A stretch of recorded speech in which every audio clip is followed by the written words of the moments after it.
Life can get better in every visible way and still feel heavy. And the reason has nothing to do with what you think. Most people believe life feels hard because they haven't figured it out yet, that once they understand themselves better, heal the right thing, or make the right changes, life will finally start to feel lighter. But what if figuring it out is actually part of why it keeps feeling hard? This is where things stop making sense for a lot of people, because improvement does happen, circumstances change. Stability increases, you gain insight. Old patterns lose their intensity. From the outside, life looks more settled than it used to. But internally, the felt experience often doesn't match the progress. Day-to-day life still feels effortful. Not overwhelming, just heavy enough to notice. Simple things require attention. Even calm moments feel like they need to be managed. There's a sense that life is something you have to stay engaged with, rather than something that naturally carries itself. What makes this confusing is that it doesn't feel like something is wrong. You're not falling apart. You're not stuck in crisis. In many ways, you're doing better than before. And yet the underlying difficulty remains. It just becomes quieter, more normalized, easier to explain away. So people reach for the most reasonable explanation: I must not be done yet. If life still feels hard, then the work must be incomplete. The insight must not be deep enough. The understanding must still be missing something. That assumption feels logical. It even feels responsible. But it quietly turns effort into the solution for a problem that effort hasn't actually solved. Because once difficulty is interpreted as evidence that you need to keep improving, the experience itself stops being questioned. The hardness of life becomes something you justify instead of examine. Pressure becomes normal. Constant engagement starts to feel like maturity rather than something worth looking at. And this is the problem improvement doesn't touch.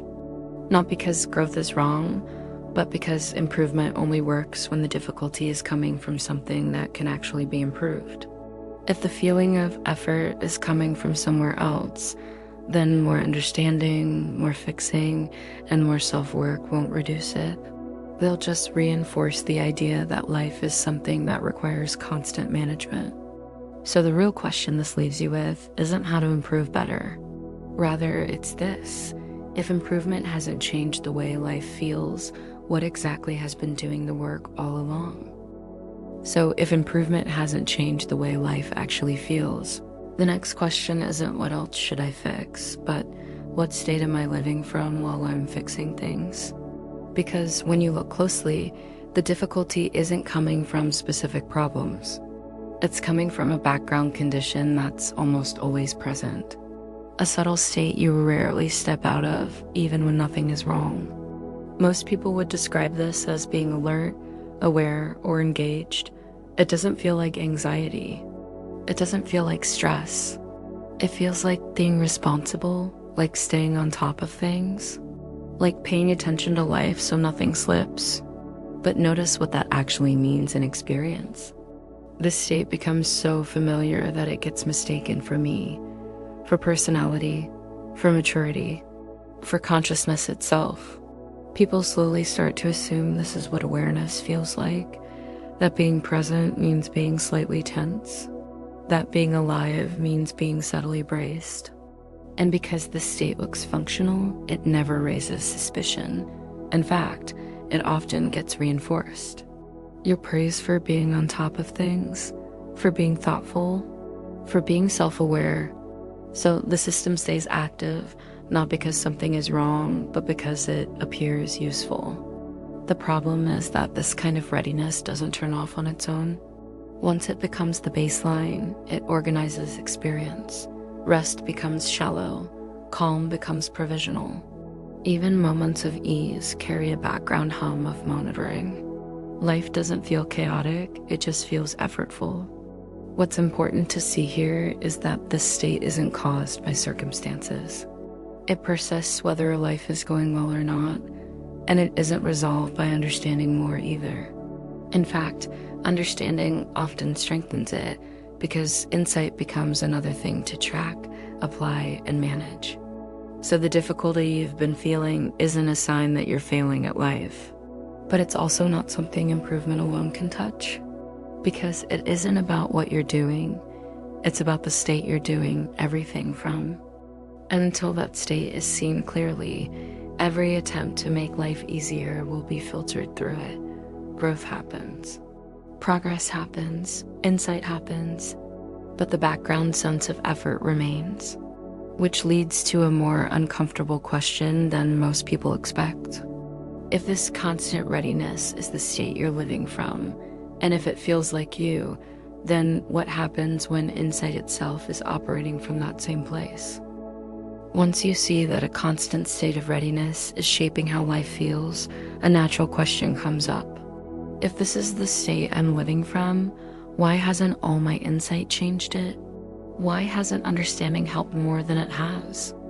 Because by now, you've probably done a lot of understanding, you've reflected, you've questioned your patterns, you've seen through old stories. You may even understand, conceptually, that fear, conditioning, or identity play a role in how life is experienced. And yet, the underlying sense of effort hasn't really gone anywhere. This is where things become uncomfortable, because insight is supposed to be the solution. Awareness is supposed to be freeing. Seeing the pattern is supposed to loosen it. But for many people, insight doesn't bring ease. It brings a different kind of tension. The reason is subtle. Insight doesn't automatically dissolve the state it arises from. It often becomes another thing to apply, another thing to monitor, another thing to get right. Instead of resting awareness, insight gets used to manage experience more efficiently. You become better at observing yourself, better at catching reactions, better at naming what's happening. And while that can reduce obvious suffering, it often leaves the background effort untouched. Sometimes it even strengthens it, because now there's something else to stay on top of. You might notice this as a quiet pressure to remain aware, to stay conscious, to not fall back into old patterns. Awareness itself becomes a responsibility, and when awareness is held that way, it stops being spacious and starts being vigilant. This is where insight often plateaus, not because it's wrong, but because it's being used in service of the same state that made life feel effortful in the first place. The system stays active, just more refined, more informed, more subtle. What makes this difficult to recognize is that it looks like progress. You're less reactive, more thoughtful, more measured, but the cost is that life still feels like something you're doing rather than something that's happening. And at this point, the original assumption quietly collapses. If understanding more hasn't changed the way life feels, then the issue isn't a lack of insight. And if awareness itself is being held with effort, then trying to be more aware won't solve it either. Which leads to a question most people never consider. If both fixing and understanding are happening inside the same state of readiness, then what would it mean to step out of that state? Not by doing something different, but by not participating in it at all. If insight hasn't changed the way life feels, and if trying to improve only keeps the same state running, then the next conclusion is uncomfortable. Not because it's dramatic, but because it goes against how we've been trained to relate to problems. The instinct is to ask, so what should I do instead? What's the right shift? What's the new approach? But that question itself is still coming from the same place, the assumption that something needs to be done for this to change. What hasn't been questioned yet is the participation itself, the ongoing involvement in managing experience. The quiet assumption that awareness needs to stay active in order for life to function properly. Up to now, every strategy has shared one thing in common. They all require continued engagement. Fixing requires engagement. Understanding requires engagement. Even awareness, when held as a responsibility, requires engagement. And as long as engagement is unquestioned, the state that organizes life as effort stays intact. This is where the usual ideas about change stop being helpful. Because the shift that matters here isn't about replacing one strategy with a better one. It's about noticing the moment when engagement itself relaxes, not because it was forced to, but because it was no longer being assumed. This doesn't look like withdrawal. It doesn't look like passivity, and it doesn't look like giving up on awareness. In fact, nothing visibly changes at first. Life continues, thoughts happen, choices get made, responsibilities remain. What changes is subtler than that. There are moments, often brief at first, where experience isn't being managed, where awareness isn't leaning forward, where nothing is being checked, adjusted, or prepared for. And in those moments, something unexpected becomes noticeable. Life doesn't fall apart. Nothing gets lost, which quietly undermines one of the deepest assumptions running the whole time, that constant engagement is necessary for things to be okay. This is not something you make happen, and it's not something you practice. It's something that becomes visible once the pressure to intervene loosens, even slightly.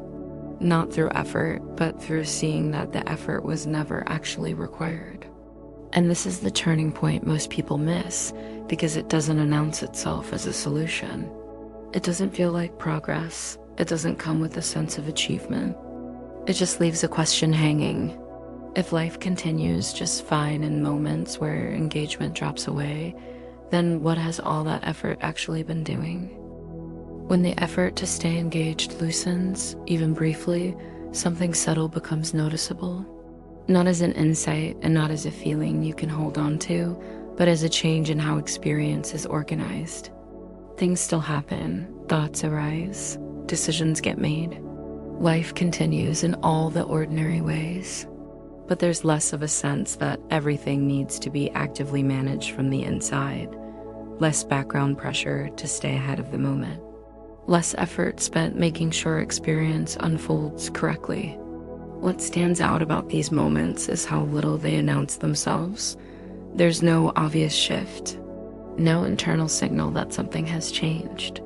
Often, they're only recognizable afterward, a stretch of time where nothing was being managed and nothing needed correction. That can feel strange because there's no experience to point to, nothing new to identify, no clear state to hold on to. Just the absence of the effort that was quietly organizing everything before. And that absence is easy to miss because it doesn't add anything to the moment. It doesn't improve it. It doesn't make it special. It simply leaves less behind.